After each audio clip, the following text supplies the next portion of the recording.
Assalamu alaikum wa rahmatullah et bienvenue dans ce 12e jour de ce programme 40 jours pour devenir riche. Aujourd'hui, on va aborder l'argent et la chance.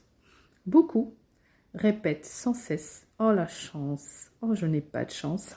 Et ça, c'est la phrase utilisée par les nuls. Je suis désolée du choc. Si tu as tendance à utiliser cette phrase, c'est tout simplement parce que tu es nul. Et pourquoi les gens utilisent cette phrase? Parce qu'elle est confortable. Et dans cette phrase, on indique ou on veut dire tout simplement qu'on n'est pas responsable de notre échec et on n'y peut rien. Ce n'est pas à notre niveau.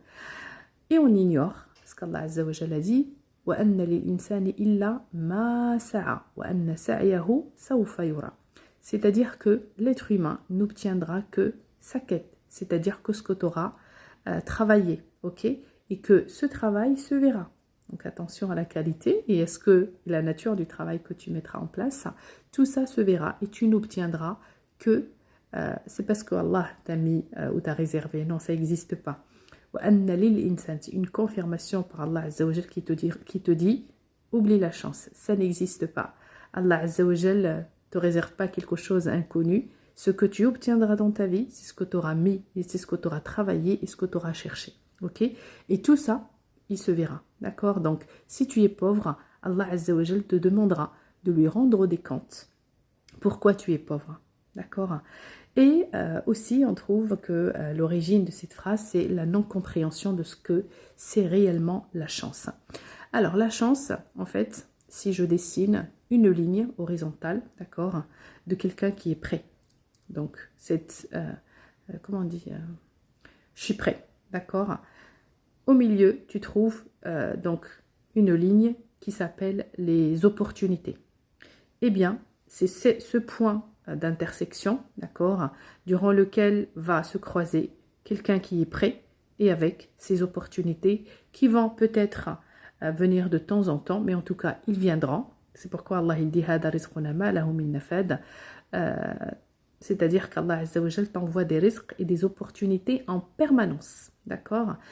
Ça va dépendre un tout petit peu de certains pays, de certaines conditions, mais ils sont souvent là. Ils sont en permanence là. Si tu es prêt et si tu es conscient, tu vas pouvoir les saisir et c'est ce qu'on appelle la chance. Et donc, pour que tu puisses être prêt, il va falloir que tu travailles sur deux niveaux. Premier niveau, le niveau interne, d'accord? Il va falloir que tu modifies, que tu répares tes convictions, d'accord? Et toutes ces idées reçues depuis que tu es petit et que tu répares également tes convictions, tes pensées et tes sentiments envers l'objectif souhaité. Et deuxième niveau, c'est la préparation extérieure, c'est-à-dire il va falloir que tu sois prêt à recevoir la bonne occasion. Et cette réception, d'accord, se travaille en premier par ta prise de conscience, hein, d'accord, de la vie, ok, ce qui t'entoure. Deuxième chose, il va falloir que tu découvres ta mission de vie. Et si jamais tu ne sais pas faire, je propose un programme de 8 semaines qui est l'activation des noms d'Allah les plus beaux. Et je travaille sur les 7 noms essentiels et les plus impactants d'Allah Azza wa Jal qui te permettront au bout de la 8e semaine de trouver ta mission de vie. Une fois que ta mission de vie a été trouvée, tu vas ensuite déterminer tes objectifs, d'accord?